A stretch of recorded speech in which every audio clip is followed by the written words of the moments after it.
Is it going? Yep. Alright, hello ladies and gentlemen, and welcome to the second week of our SmackDown 2008 review. This will be kind of a quicker one, because out of the two of us here today, only one of us watched the show. And don't slut shame me. Jordan is a slut who decided not to watch SmackDown 2008. And you know what? It was a missable episode, somewhat like the first episode. So not only will I be telling you, the viewer, but I'll be telling Jordan what happened on the show. You ready to hear? Yes. Alright, SmackDown, January 11th, 2008, opened up as a recap of the Beat the Clock challenge from last week. Yeah, I mean, you can watch the episode or listen to last week's review. I'm not going more into it. Ray won it.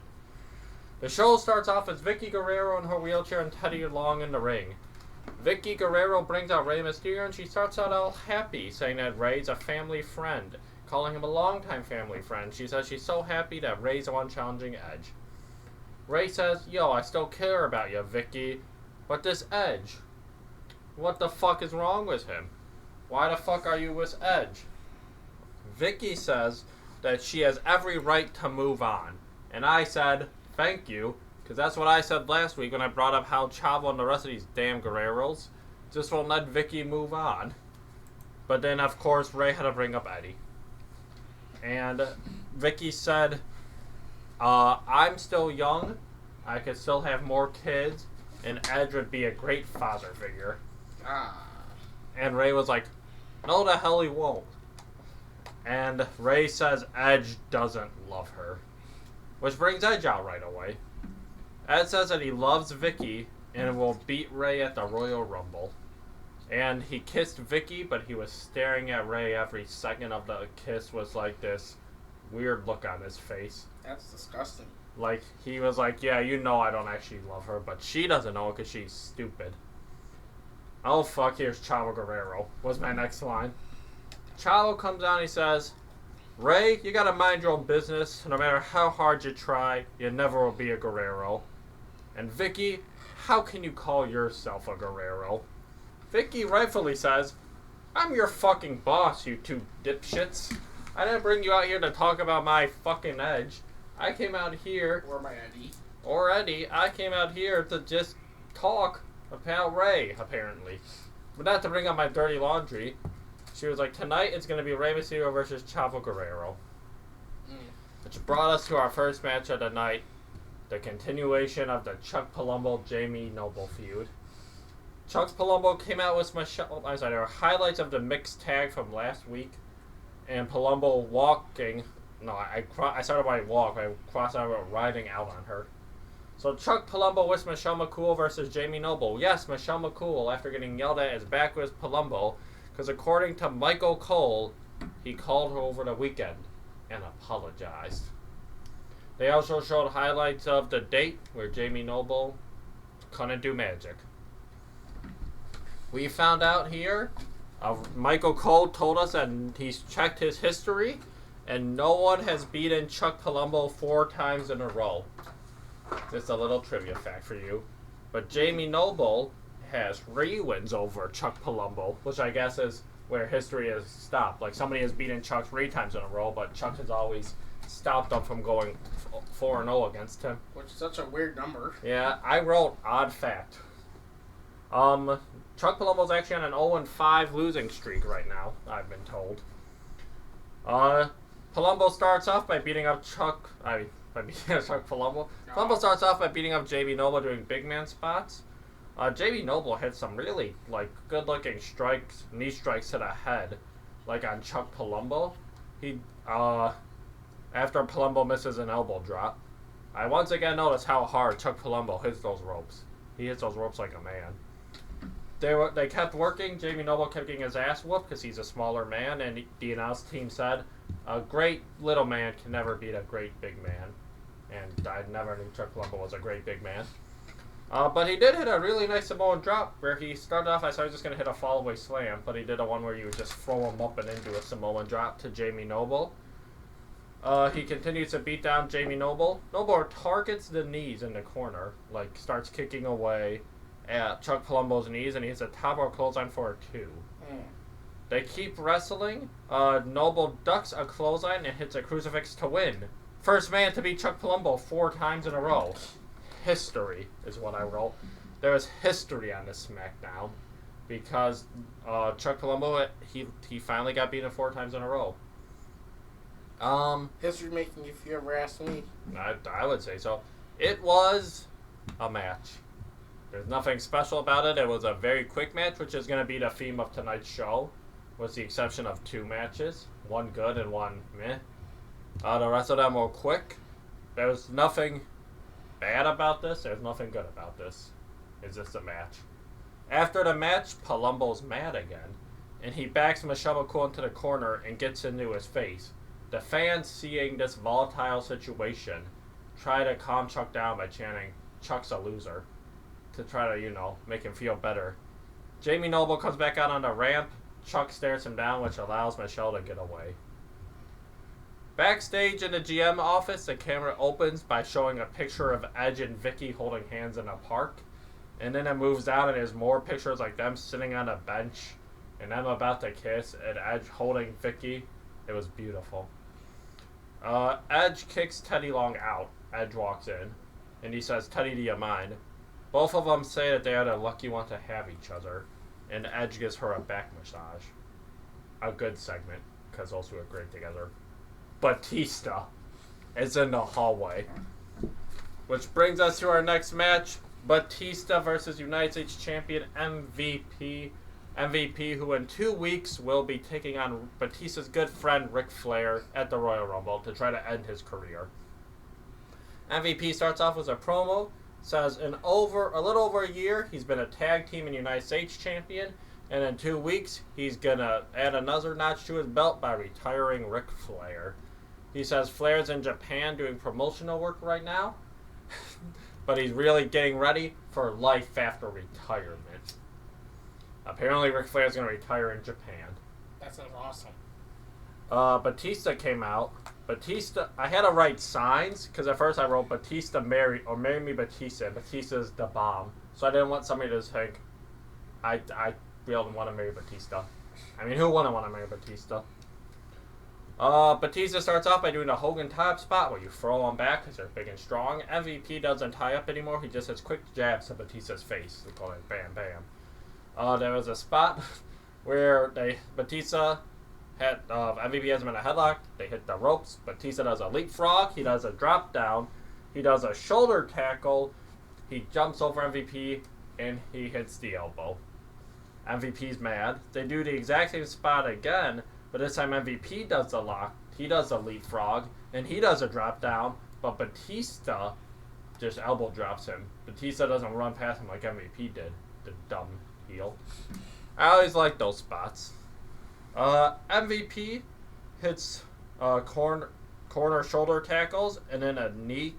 Oh wait, no, said that wrong. Batista was hitting the corner tackles, and MVP countered it by just kicking him in the face before he could. Yeah, like I've seen this. Before he could bring, you're just here to be the equipment man tonight. He was doing the shoulder tackles, and before he could throw himself into another one, MVP kicked him in the face, and then. He hit the diving. Oh, he drove Batista out of the ring with a drive-by. He shot him up with a drive-by. He did. Batista was just standing there, and MVP pulled up next to him and said, "Bam," and killed Dave Batista. MVP did a abandoned ship on the outside of the ring. He did a running clothesline to the back. And I was like, hell yeah, Batista. MVP. Oh, hell yeah, MVP. MVP did a second drive-by and then a rest hold. Batista started to fight back because the crowd didn't want to see Batista in a rest hold. Usually you build sympathy. Like right when MVP got him in a chin hold, the Batista chant started. Batista's tried to fight back, but MVP cut him off as a throat chop. Like a hi-ya. And I'm glad, like, you know what I meant, but all I hear was it's a hi-ya. And a Triple H knee for a 2, a running knee smash. MVP was a cravat. Batista goes to body slam him, like got him up, but MVP still has a cravat on him. So Batista slams him, but MVP holds on and Batista goes down with him, and he's still in the cravat. Batista, I forgot that Batista just randomly did a black hole slam, because this is the second week in a row he's done it. Batista hits a back hole slam for a 2, and then a spine buster. MVP gets out, and he goes to the outside. Batista went to get him, like sticking his head up through the middle rope, and MVP poked him in the eye and hit another drive-by, which I guess you could just say are big boos, but for MVP they're drive-bys. So Batista fell outside the ring, and as Batista fell outside the ring, the ref said, "You two, get back in here or else." Like, Batista had a choice. He just got fucking kicked out. He was unconscious for all the ref knew. MVP's beating him back on the outside, and Batista starts to fight back. Batista goes for a clothesline to MVP, but MVP moves, and Batista clotheslines the ring post. Both men are down. Both men get on the apron, like on opposite sides of the ring post, at 8, and Batista just punches him through, like, the middle and top rope, that little space. He punches MVP, so MVP falls down. Batista gets back in the ring, and Batista wins by countout. It was kind of a lame finish, but it was a good match overall. This had been the best match of the 2 weeks of the SmackDown we've watched. MVP was good. Batista was good. Batista wanted the match to continue. MVP grabbed a chair on the outside, and Batista hit him with a spear on the outside. Next up, Mark Henry and Matt Striker versus The Undertaker. Matt Striker runs out of the ring. This is another tornado tag one. As the match starts, and Undertaker starts beating up Mark Henry, Undertaker goes for the old school, but Matt Striker gets on the apron to distract him. Mark pulls Taker off and hits a big elbow. After the big elbow, Undertaker goes down, but Striker wants Taker. Taker sits up, and Striker runs back outside the ring. Corner clothesline to Mark and Matt Striker. A snake eyes to Matt Striker, where he sold it very, like, he stuck his legs. I just heard what's downstairs. He stuck his legs up, like he was like sort of leaning in an odd way to take the snake eyes. He had snake eyes and a big boot to Matt, and then old school to Mark. He throws Mark out of the ring and hits a tombstone to Striker. Striker, during the tombstone, like, stopped holding on to the Undertaker and, like, spread his arms and legs out and started wiggling them. So Taker legitimately had to hold Matt up, or else Matt would have fallen, because Taker had no support there from Matt. I hope he dropped him on his fucking head. Undertaker won. That was like... the way you were saying it, it was like, so Taker had the tombstone, and tombstone Matt Striker. Yeah. And then Matt started wiggling. So what it made it sound like was Taker tombstone Matt Striker, and then Matt Striker kicked out of the tombstone. No, Matt was wiggling when Taker was holding him upside down. Yeah. After the match, Big Daddy V came out. This was a quick match. This handicap match went about, I'd say, under 4 minutes. Thank God. Taker fucked them both up. Taker fucked both of them. Stuck his big dead dick in them. Thank God. Speaking of big dead dicks, Big Daddy V ran out to attack. They started beating up Taker for a little bit, but Undertaker did DDT to Mark and a clothesline to Big Daddy V. He threw Big Daddy 5 out of the ring and hit a chokeslam to Mark Henry. Backstage, Hornswoggle and Vince McMahon. Foley and Swoggle are in the Rumble. Vince said Swoggle could win the Rumble and main event WrestleMania. When Hornswoggle leaves, Finlay goes up to Vince and says, "You're not." That'll never happen. Well, true, but he also says, "You're not holding up the end of the deal." Vince was mad that Finlay brought up their deal. Vince put Finlay in the Rumble too. There's a Raw rebound, the Jeff Hardy Umaga cage match. Very famous Raw match. Yeah. Next, we've got Ranjin Singh with the Great Khali versus Hornswoggle with Finlay in an arm wrestling match. Ranjin Singh did a promo saying that he did Great Khali's workout, so he will win. Hornswoggle can't reach the grip, so they had to get him a chair to stand on. Yep, that's the thumbnail, alright.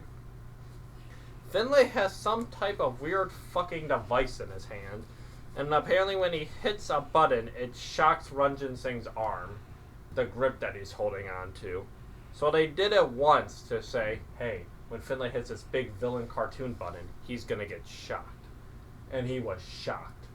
And then they finally go for the arm wrestling, and Finlay hits the button. Hornswoggle put on a rubber glove because I paid attention to details back then, and electricity doesn't go through rubber. So Swoggle would be fine touching Rungeon saying he was getting electrocuted to death. Because he was selling the electricity, Hornswoggle beat Rungeon Singh in the arm wrestling contest, and then he started to dance with Finlay.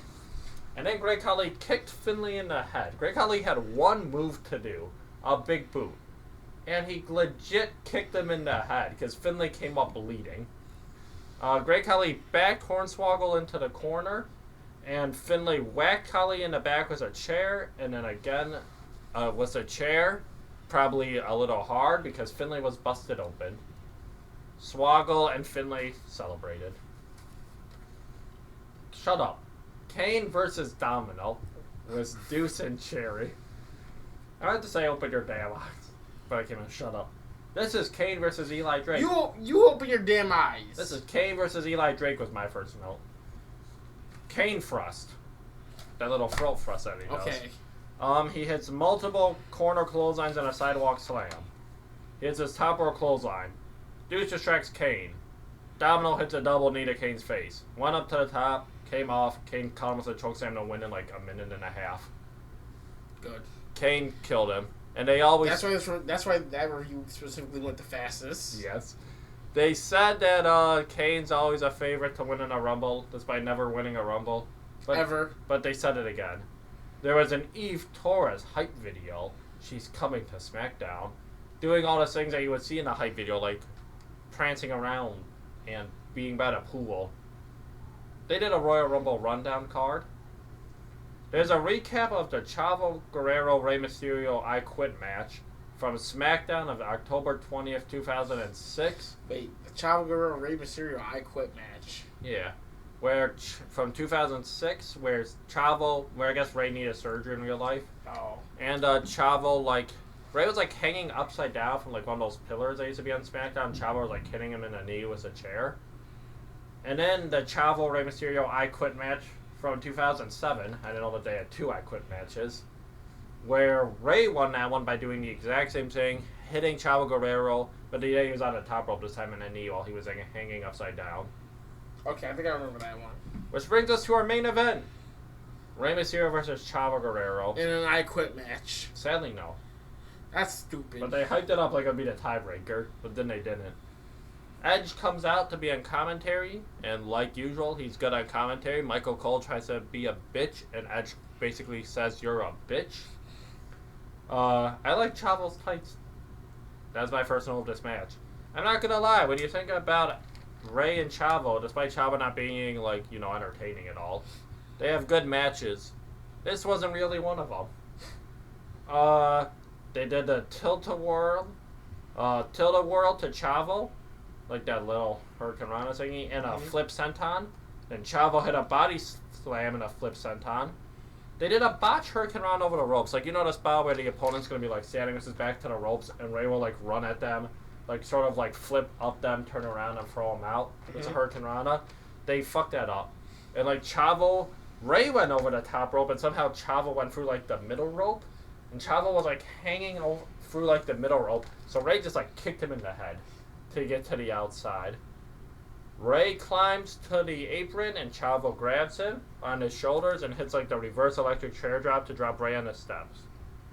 Chavo starts working over Rey's left arm, including an arm trap belly to back suplex to Rey. They fuck up another tilt-a-whirl. This time, like, Rey was gonna bounce off and, like, a springboard one and do, like, the head scissors one, but they fucked that up and just sort of fell. Like, Chavo fell on his back, Rey fell on his stomach.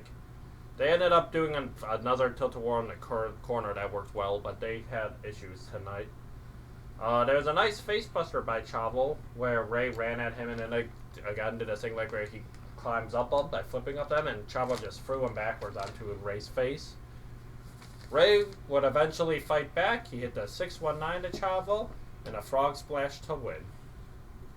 Edge, I forgot to write this down, but during the match, the biggest spot of the match was Chavo's on the outside.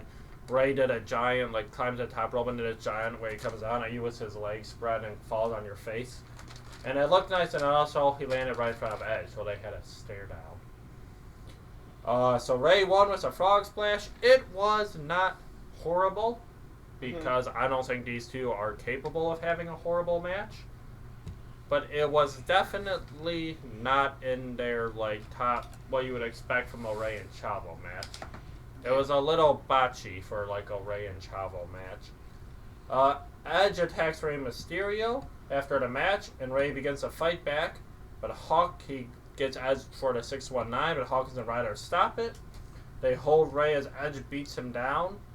Edge yells in Ray's face, and Edge stands tall to end the show. Which brings us to, it was a missable SmackDown. I think what I'm remembering the SmackDown era from is mainly the Edge Undertaker stuff, which is going to be in 3 months, and then the Jeff Hardy run. So these first few weeks of SmackDown, these first 2 months, they're probably going to be pretty forgettable. Yeah. But the Jeff Hardy rise and Edge and Taker will be fun to watch. So it was a missable episode of SmackDown. Batista and MVP was fun if you want to watch it, but you don't really got to watch it. Which brings us to the last thing this week on. Oh, shit. Monday Night Raw. Shawn Michaels and Mr. Kennedy beat Trevor Murdoch and Charlie Haas, which sounds weird. Mm-hmm. Hardcore Holly was Cody Rhodes beat Carlito with Santino Marella. Ashley Massaro beat Jillian Hall, Maria Kanellis, Melina, and Mickie James in a pillow fight.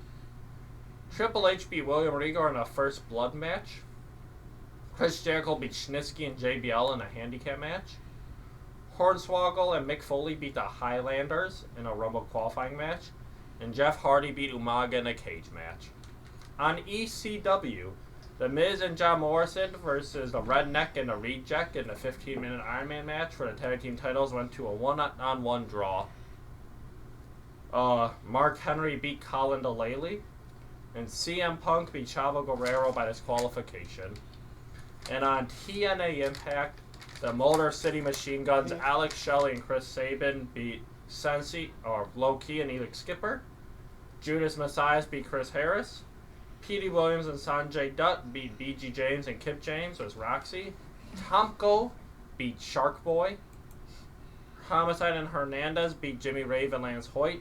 And Awesome Kong beat Gail Kim to win the women's title, the knockout title in the main event.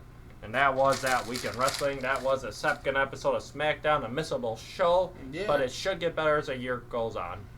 Thank you. Jordan was here too. Goodbye.